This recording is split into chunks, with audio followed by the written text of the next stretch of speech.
All right, today we're jumping right into one of the most pivotal moments in ancient Israel's history. We're going to dig into 5 absolutely crucial chapters. That's 2 Samuel, chapters 6 through 10, to see how King David didn't just build a nation, he forged a legacy. We're talking spiritual, political, and military foundations, all being laid right here. So, what's his game plan? Well, here's how we're going to break down his journey. First, he gets the spiritual heart of the nation beating in Jerusalem. Then, boom, he receives this incredible divine promise for his family line.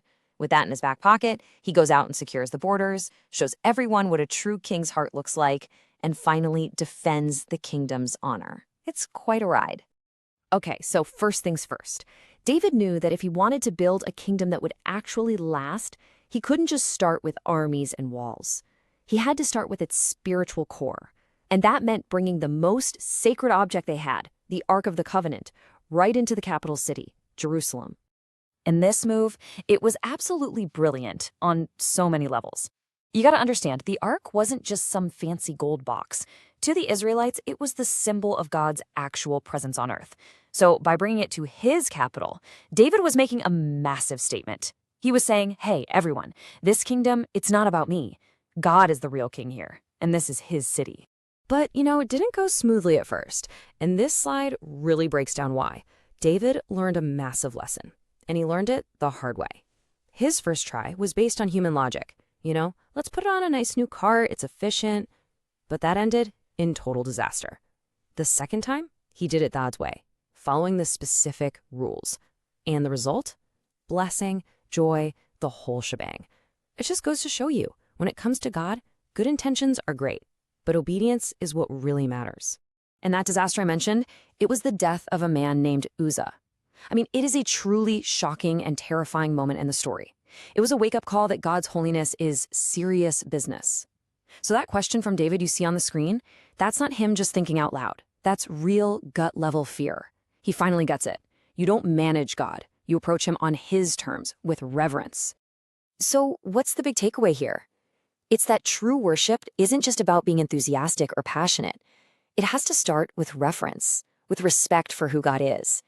But once David figured that out, once he put holiness first, then came the real celebration. We're talking pure, uninhibited joy for the entire nation. Okay, so the Ark is finally in Jerusalem. Worship is back on track.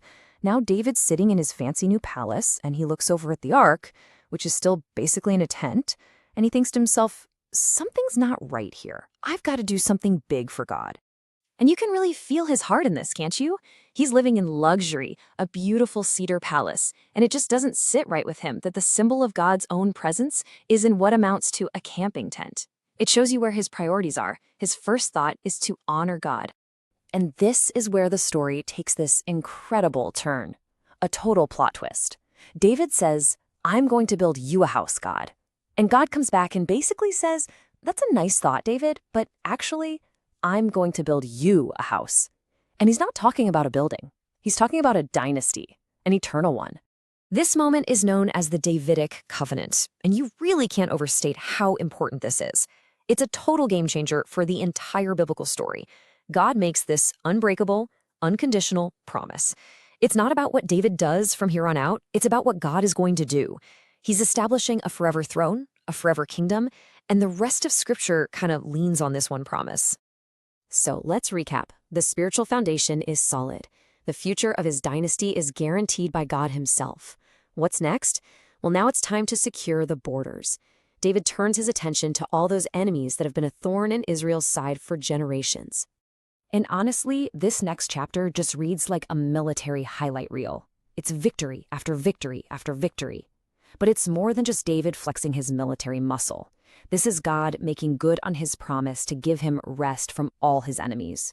One by one, David takes down these longtime foes, and for the first time, Israel is truly secure.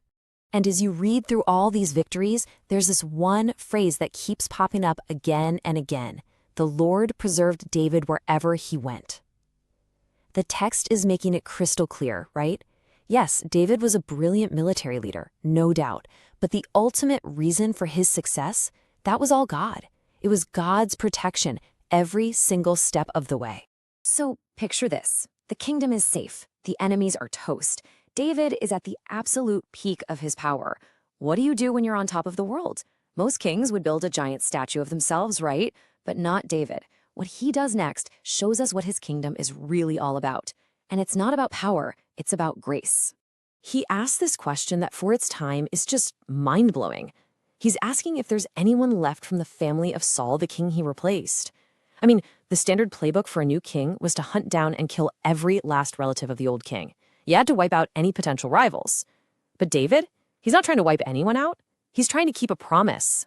And the word used here for kindness is this amazing Hebrew word hesed. It's so much more than just being nice. Think of it like a loyal, unbreakable, covenant love. It's faithfulness with its sleeves rolled up, put into action. David is doing this because of a deep promise he made to his best friend Jonathan years ago, and he's not about to break it. And look at how he does it.